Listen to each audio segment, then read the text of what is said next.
लग्न या मकर राशि वालों के लिए जुलाई, अगस्त और सितंबर का महीना कैसा रहने वाला है।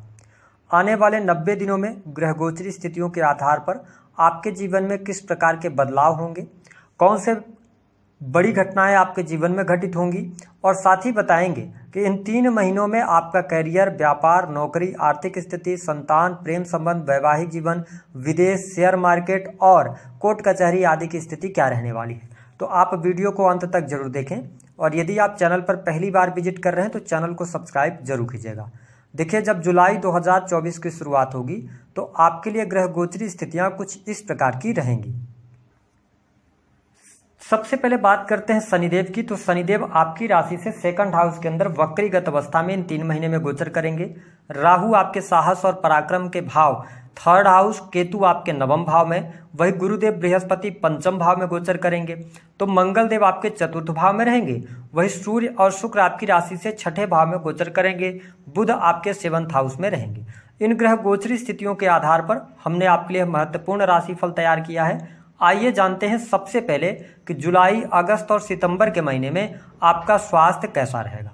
तो देखिए, आपके प्रथम भाव और द्वितीय भाव के स्वामी हैं शनिदेव। शनिदेव की स्थिति बेहतर है, लेकिन ये वक्री हो जाएंगे और वर्तमान समय में शनि की 7.5 का अंतिम चरण आपके जीवन में चल रहा है। ऐसी स्थिति में आप देखें कि 12 जुलाई 2024 तक आपका स्वास्थ्य अच्छा रहेगा, कोई बहुत बड़ी परेशानी, चिंता नहीं आएगी। लेकिन 12 जुलाई से लेकर और 15 अगस्त 2024 तक आपको हड्डियों में तकलीफ, मानसिक तनाव, टेंशन या आलस्य की भावना ज़्यादा आ सकती है। इसका आपको ध्यान रखने की आवश्यकता रहेगी।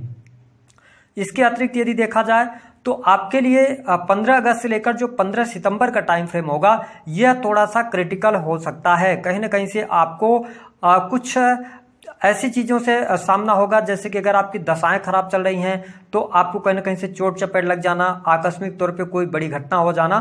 तो इन चीज़ों से आपको सावधान रहना है। अगर हम कहें कि आप एक काम कर सकते हैं कि आपको ना वाहन वगैरह चलाते समय सावधानी रखना है। इसके अतिरिक्त चीज़ें आपके लिए बेहतर हैं, कोई बहुत बड़ी निगेटिव स्थिति आपको देखने को नहीं मिलेगी।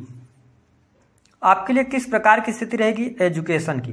तो देखिए, अगर एजुकेशन के मामले की हम बात करें तो आपके 5वें भाव में देवगुरु बृहस्पति का गोचर हो रहा है। यह समय आपके लिए बहुत ही बढ़िया है। जो स्टूडेंट हैं, विद्यार्थी हैं, उनको सफलता पढ़ाई लिखाई में मिलने जा रही है। साथ ही पढ़ाई लिखाई में आपका मन भी लगेगा। यदि आप हायर एजुकेशन की तरफ बढ़ना चाहते हैं तो भी समय आपके लिए बेहतर है। और इसके साथ अगर आप विदेश जाकर पढ़ाई वगैरह करना चाहते हैं तो भी आपको बहुत अच्छे रिजल्ट्स प्राप्त होंगे। जो जातक अपनी पढ़ाई बीच में छोड़ दिए थे, अगर वो पुनः पढ़ाई शुरू करना चाहते हैं तो कर सकते हैं। साथ ही धर्म, अध्यात्म, एस्ट्रोलॉजी या कोई हायर एजुकेशन आप अवश्य लेने जा रहे हैं। इन 3 महीनों में आपके लिए बहुत बढ़िया रहेगा।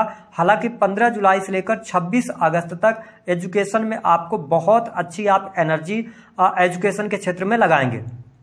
26 अगस्त से लेकर और लास्ट सितंबर तक आपको कॉम्पिटिटिव एग्जाम में सफलता मिलने के योग दिखाई देते हैं। यदि उस दौरान आप कोई कॉम्पिटिटिव एग्जाम देते हैं तो उसमें आपको सफलता अवश्य प्राप्त होगी। इसके साथ में यदि हम बात करें आपके लिए सुख साधनों की स्थिति कैसी रहेगी। देखिए, सुख साधनों के लिहाज से यदि देखा जाए तो मंगल देव आपके 4th भाव से गोचर करेंगे 12 जुलाई तक। शनि की दृष्टि भी मंगल पर पड़ रही है। तो ऐसी स्थिति में यदि आप भूमि लेना चाह रहे हैं, भवन निर्माण का कार्य शुरू कराना चाह रहे हैं तो कार्य तो आप शुरू कर देंगे, लेकिन शनि की वक्र दृष्टि आपके 4th भाव पर होने की वजह से कहीं ना कहीं से आपके भौतिक सुख साधन से जुड़ी हुई चीजों में डिले का सामना आपको करना पड़ सकता है। भवन निर्माण का कार्य अचानक से रुक सकता है। ऐसी स्थितियां रहेंगी। तो अगर आप जुलाई, अगस्त और सितंबर इन 3 महीनों में यदि आप कोई प्रॉपर्टी ले रहे हैं, कोई मकान निर्माण का कार्य शुरू करा रहे हैं तो पूरी प्रॉपर ढंग से प्लानिंग कर लें।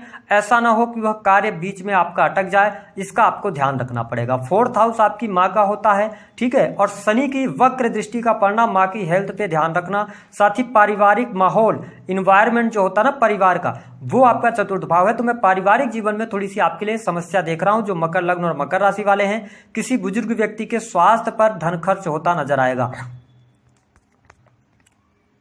तो यहां पर थोड़ा सा आपको ध्यान रखने की आवश्यकता रहेगी।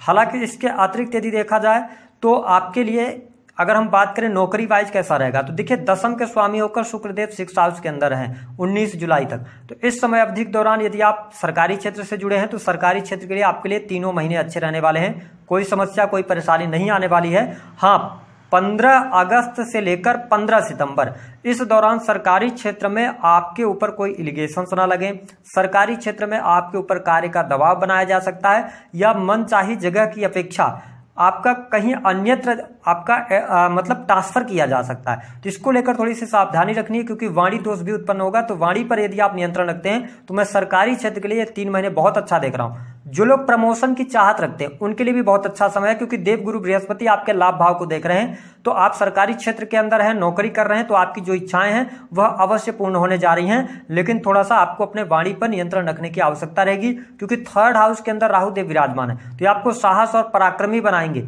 ठीक है। साथ ही आप किसी से भी लड़ने भिड़ने के लिए तैयार हो जाएंगे, कॉन्फिडेंस लेवल अच्छा रहेगा, मेहनती स्वभाव आपका रहेगा। तो बाकी चीजें आपके लिए बेहतर है, लेकिन थोड़ा सा आप ध्यान रख के चलिएगा तो अच्छा रहेगा। बाकी इच्छा पूर्ति का यह समय रहेगा। धन की स्थिति आने वाले समय में आपके लिए बहुत बढ़िया है, धन लाभ होगा, लाभ में वृद्धि होगी। अगर आप विदेशी भूमि से जुड़कर काम करते हैं तो भी बहुत अच्छी परिस्थितियां हैं, क्योंकि 12वें के स्वामी होकर 5म भाव में है देवगुरु बृहस्पति, ठीक है। और इसके साथ 3rd के भी स्वामी, तो आपका 3rd हाउस भी एक्टिवेटेड है, 9th हाउस भी एक्टिवेटेड है और 12th हाउस भी एक्टिवेटेड है। तो ऐसी स्थिति में विदेश जाने का अवसर, विदेश से जुड़ी चीजों में सफलता, आकस्मिक धन लाभ, विदेश से जुड़कर काम कर रहे हैं तो आपको लाभ मिलेगा। 3rd हाउस में राहु देव विराजमान है, जिसकी वजह से क्रिएटिव फील्ड से आपको लाभ मिलेगा, इंटरनेट मीडिया के माध्यम से, या स्क्रिप्ट राइटिंग मीडिया, साथ ही सेल्स मार्केटिंग, इन सभी चीजों से आपको बहुत बेहतर लाभ यहां पर प्राप्त होने जा रहा है। यह स्थिति आपके लिए बढ़िया रहेगी। बिजनेस व्यापार में आपको तरक्की देखने को मिलेगी, बिजनेस व्यापार से लाभ मिलेगा। लेकिन 15 जुलाई से लेकर 15 अगस्त तक यदि पार्टनरशिप वगैरह में आप बिजनेस कर रहे हैं तो आपके 7म भाव पर राहु की दृष्टि है, जहां से सूर्य का गोचर होगा। तो थोड़ा सा पार्टनरशिप का ध्यान रखिएगा, बाकी चीजें अच्छी रहेंगी, ठीक है। आप इंडिविजुअल बिजनेस कर रहे हैं तो आपको लाभ अवश्य प्राप्त होगा। किसी भी प्रकार के यदि आप बिजनेस से जुड़े हैं ना, तो राहु की दृष्टि पड़ने की वजह से, हालांकि कर्क राशि है वहां पर, तो कोई ना कोई आकस्मिक तौर पे आपके लिए निगेटिव चीजें सुनने को मिलेंगी, लेकिन आप अपने पुरुषार्थ बाहुबल से चीजों को मैनेज करने में सफल हो जाएंगे। वही यदि हम बात कर लेते हैं आपके लिए वैवाहिक जीवन की स्थिति कैसी रहेगी। देखिए, दाम्पत्य जीवन के लिहाज से समय अच्छा नहीं रहेगा। जुलाई, विशेष तौर पर 15 जुलाई से 15 अगस्त, यहाँ पर डाइवोर्स की स्थिति, अलगाव, वाद विवाद, लड़ाई झगड़े, अहंकार के वजह से रिश्तों में तनाव आपके देखने को मिलेगा। इसके साथ में आप देखें कि मंगल देव भी दृष्टि डाल रहे हैं 12 जुलाई तक। तो हम ये कह सकते हैं कि 1 जुलाई से लेकर 15 अगस्त तक आपके दाम्पत्य जीवन में उतार चढ़ाव देखने को मिलेगा। 15 अगस्त के बाद आपका वैवाहिक जीवन अच्छा होने जा रहा है, उसमें किसी भी प्रकार की समस्याएं ज्यादा नहीं आएंगी। हालांकि राहु की वजह से जीवन साथी आपसे जरूरत से ज्यादा एक्सपेक्ट करना, या जीवन साथी में क्रोध अथवा जिद्दीपन आपको देखने को मिलेगा। दशाएं खराब चल रही होंगी तो प्रॉब्लम ज्यादा क्रिएट होने वाली है। इसके साथ ही अगर हम बात कर लेते हैं संतान की स्थिति, तो देखिए संतान के लिहाज से समय अच्छा है, संतान का सुख मिलेगा, संतान की प्रगति होगी। 5म भाव में देवगुरु बृहस्पति गोचर कर रहे हैं, तो आपके लिए चीजें बहुत कुछ अच्छी करने जा रहे हैं। संतान की पढ़ाई लिखाई भी यहाँ पर अच्छी रहने वाली है, कोई बहुत ज्यादा निगेटिव स्थिति नहीं रहेगी। इसके अतिरिक्त यदि हम बात करें तो धर्म, अध्यात्म, धार्मिक यात्राएं भी आपको इस समय अवधि के दौरान देखने को मिलेंगी। 3 बड़ी खुशखबरी की बात करते हैं। देखिए, आपके धन में, लाभ में वृद्धि होगी, इनकम आप सोर्सेज डेवलप होंगे। लगन पर देवगुरु बृहस्पति की दृष्टि भी है, नीच की दृष्टि है, तो खान पान का नियंत्रण रखिएगा, मोटापा वगैरह बढ़ सकता है। लेकिन आपके लिए हायर एजुकेशन अच्छी है, पिता की ग्रोथ हो रही है, पिता का साथ अच्छे से मिलेगा, और साथ ही धर्म कर्म के प्रति रुचि भी बढ़ने जा रही है। इसके साथ में यदि हम देखें तो आपके लिए सेल्स, मीडिया, मार्केटिंग से लाभ होगा, यात्रा से जुड़ी कार्यों से लाभ होगा, ठीक है। धन में वृद्धि होगी, बैंक बैलेंस में वृद्धि होगी। नेगेटिव क्या होगा, स्वास्थ्य का थोड़ा ध्यान रखें, मैरिटल लाइफ का आपको ध्यान रखने की आवश्यकता रहेगी, और पारिवारिक माहौल और साथ ही भूमि, भवन, वाहन से संबंधित कार्य करते समय कोई चीटिंग ना हो, इसका आपको ध्यान रखना है। उपाय क्या करना है, शनिदेव के मंत्रों का जप कीजिए, वाणी पर नियंत्रण रखकर चलिए, खान पान को नियंत्रित कीजिए। और यदि बहुत ज्यादा आपको समस्या आ रही है तो सिंपल सी बात है कि आपको शुक्र महाराज के मंत्रों का जप करना है। स्त्रियों का सम्मान कीजिए, शुक्रवार के दिन आप परफ्यूम और सफेद रंग के वस्त्रों का प्रयोग कीजिए। इससे कहीं ना कहीं से आपको बुद्धिमत्ता आपकी बढ़ेगी और आपके लाभ में भी वृद्धि होगी, करियर में